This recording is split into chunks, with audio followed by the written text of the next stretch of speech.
তোমরা কি রিজনেবল প্রাইসের ভিতরে কিউট কিউট এই সফট টয়েসগুলো খুঁজছো? তাহলে আজকের ভিডিওটা তোমার জন্য। তো আজকে আমি তোমাদেরকে দেখাবো ট্রেন্ডি ট্রেন্ডি সব সফট টয়েসগুলো, যেগুলো দেখতে অনেক বেশি সুন্দর। আর হ্যাঁ, এগুলো কিন্তু আমাদের দেশীয় টয়েজের মতো না, সবগুলোই এক্সপোর্টেড। লিটারেলি এখানে এত এত কালেকশন ছিল, আসলে কোনটা রেখে কোনটা তোমাদের দেখাবো। তারপরেও আমি চেষ্টা করেছি অল্প কয়েকটা তোমাদেরকে দেখিয়ে দেওয়ার জন্য। তোমরা যদি এই শপটা ভিজিট করো, দেন তোমরা কিন্তু বেছে সুন্দরভাবে নিয়ে আসতে পারবে এই ধরনের টয়েসগুলো, যেগুলো বাচ্চারা পেলে অনেক বেশি খুশি হয়ে যায়। বা তোমরা অনেকেই চাচ্ছ রিজনেবল প্রাইসের ভিতরে অনেকেই গিফট করার জন্য, তো তোমরা চাইলে কিন্তু এই টয়েসগুলো গিফট করতে পারো। আর এগুলো তো বাচ্চাদের সব থেকে বেশি পছন্দের।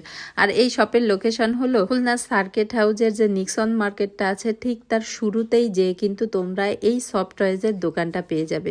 তো দেখো, প্রত্যেকটা টয়েজই অনেক বেশি সুন্দর। আর এখানে কিন্তু তোমরা তোমাদের বিড়ালের জন্য এই পিলোগুলো নিতে পারো, যেগুলো আমার অনেক বেশি পছন্দ হয়েছে। তো ভিডিওটা ভালো লাগলে লাইক কমেন্ট শেয়ার করে দিও।